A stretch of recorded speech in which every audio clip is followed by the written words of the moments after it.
വചനയാത്ര. ലേവ്യർ 11-ാം അധ്യായം. ശുദ്ധവും അശുദ്ധവുമായ ജീവികൾ. കർത്താവ് മോശയോടും അഹറോനോടും അരുളിച്ചെയ്തു, ഇസ്രായേൽ ജനത്തോട് പറയുക, ഭൂമുഖത്തെ മൃഗങ്ങളിൽ നിങ്ങൾക്ക് ഭക്ഷിക്കാവുന്നവ ഇവയാണ്: പാദം വിഭജിച്ചിരിക്കുന്നതും ഇരട്ടക്കുളമ്പുള്ളതും അയവിറക്കുന്നതുമായ മൃഗങ്ങളെ നിങ്ങൾക്ക് ഭക്ഷിക്കാം. എന്നാൽ അയവിറക്കുന്നതോ ഇരട്ടക്കുളമ്പുള്ളതോ ആയ മൃഗങ്ങളിൽ ഇവയെ നിങ്ങൾ ഭക്ഷിക്കരുത്. ഒട്ടകം അയവിറക്കുന്നതെങ്കിലും അത് ഇരട്ടക്കുളമ്പുള്ളതല്ല, അത് നിങ്ങൾക്ക് അശുദ്ധമാണ്.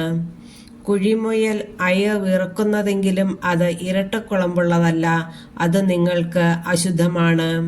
മുയൽ അയവിറക്കുന്നതെങ്കിലും അത് ഇരട്ടക്കുളമ്പുള്ളതല്ല, അത് നിങ്ങൾക്ക് അശുദ്ധമാണ്. പന്നി ഇരട്ടക്കുളമ്പുള്ളതെങ്കിലും അത് അയവിറക്കുന്നതല്ല, അത് നിങ്ങൾക്ക് അശുദ്ധമാണ്. ഇവയുടെ മാംസം നിങ്ങൾ ഭക്ഷിക്കരുത്, പിണം തൊടുകയുമരുത്, ഇവ നിങ്ങൾക്ക് അശുദ്ധമാണ്.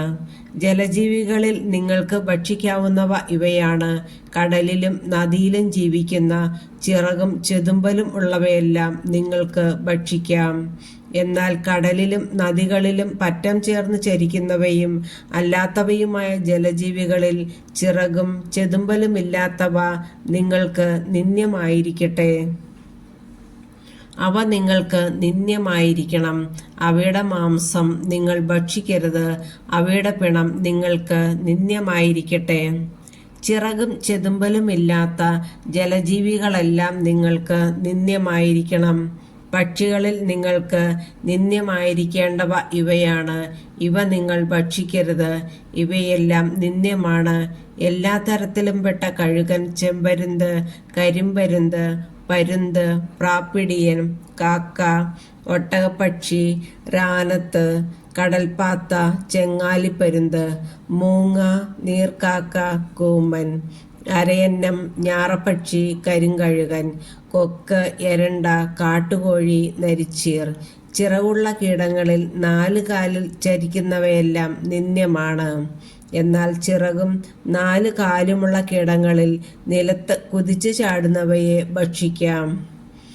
അവയിൽ വെട്ടുക്കിളി, പച്ചക്കുതിര, വണ്ട്, വിട്ടിൽ ഇവയുടെ എല്ലാ വർഗങ്ങളും നിങ്ങൾക്ക് ഭക്ഷിക്കാം. എന്നാൽ 4 കാലും ചിറകുമുള്ള മറ്റെല്ലാ കീടങ്ങളും നിങ്ങൾക്ക് നിന്ദ്യമാണ്, ഇവ നിങ്ങളെ അശുദ്ധരാക്കും. ഇവയുടെ പിണം സ്പർശിക്കുന്നവൻ വൈകുന്നേരം വരെ അശുദ്ധനായിരിക്കും. ഇവയുടെ പിണം വഹിക്കുന്നവൻ തൻ്റെ വസ്ത്രം കഴുകട്ടെ, അവൻ വൈകുന്നേരം വരെ അശുദ്ധനായിരിക്കും.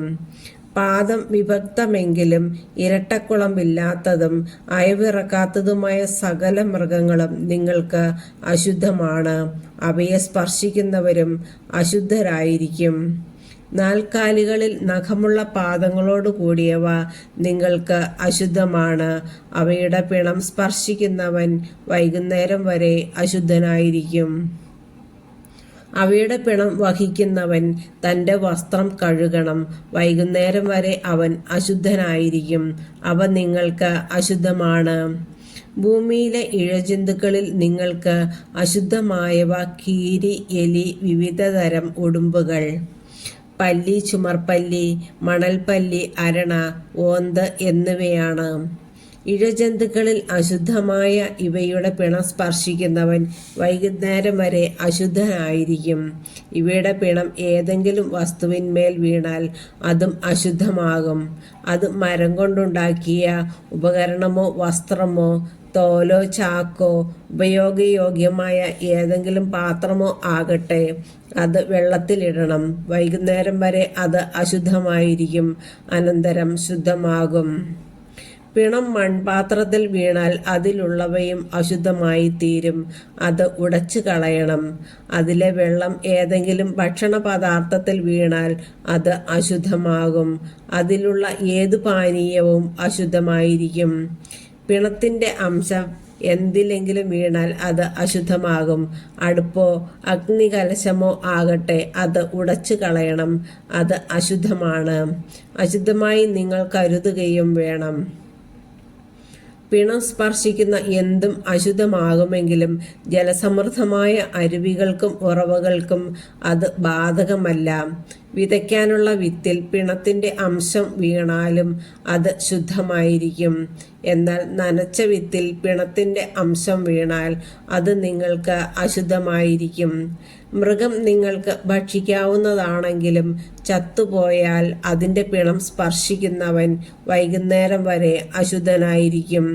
അതിൻ്റെ മാംസം ഭക്ഷിക്കുന്നവൻ തൻ്റെ വസ്ത്രം കഴുകണം. അവൻ വൈകുന്നേരം വരെ അശുദ്ധനായിരിക്കും. അത് വഹിക്കുന്നവനും തൻ്റെ വസ്ത്രം കഴുകണം. അവനും വൈകുന്നേരം വരെ അശുദ്ധനായിരിക്കും. ഇഴജന്തുക്കളെല്ലാം നിന്ദ്യമാണ്. അവയെ ഭക്ഷിക്കരുത്. ഉരസുകൊണ്ടോ 4 അതിൽ കൂടുതലോ കാലുകൾ കൊണ്ടോ ഇഴയുന്ന ജന്തുക്കളെ നിങ്ങൾ ഭക്ഷിക്കരുത്. അവ നിന്ദ്യമാണ്. ഇഴജന്തുക്കൾ നിമിത്തം നിങ്ങൾ അശുദ്ധരാകരുത്. അശുദ്ധരാകാതിരിക്കാൻ അവ കൊണ്ടുള്ള മാലിന്യത്തിൽ നിന്ന് അകലുവിൻ. ഞാൻ നിങ്ങളുടെ ദൈവമായ കർത്താവാകുന്നു. നിങ്ങൾ നിങ്ങളെ തന്നെ വിശുദ്ധീകരിക്കുകയും പരിശുദ്ധരായിരിക്കുകയും ചെയ്യുവിൻ. കാരണം ഞാൻ പരിശുദ്ധനാകുന്നു. ഭൂമിയിലെ ഇഴജന്തുക്കൾ നിമിത്തം നിങ്ങൾ മലിനരാകരുത്. നിങ്ങളുടെ ദൈവമായിരിക്കേണ്ടതിന് ഈജിപ്തിൽ നിന്ന് നിങ്ങളെ ആനയിച്ച കർത്താവ് ഞാനാകുന്നു. നിങ്ങൾ പരിശുദ്ധരായിരിക്കുവിൻ. എന്തെന്നാൽ ഞാൻ പരിശുദ്ധനാണ്. പക്ഷികൾ, മൃഗങ്ങൾ, ജലജീവികൾ, ഭൂമിയിലെ ഇഴജന്തുക്കൾ എന്നിവയെ സംബന്ധിച്ചുള്ള നിയമമാണിത്. ജീവികളെ ശുദ്ധിയുള്ളവയും ശുദ്ധിയില്ലാത്തവയും ഭക്ഷിക്കാവുന്നവയും ഭക്ഷിക്കരുതാത്തവയും തമ്മിൽ വേർതിരിക്കാനാണിത്.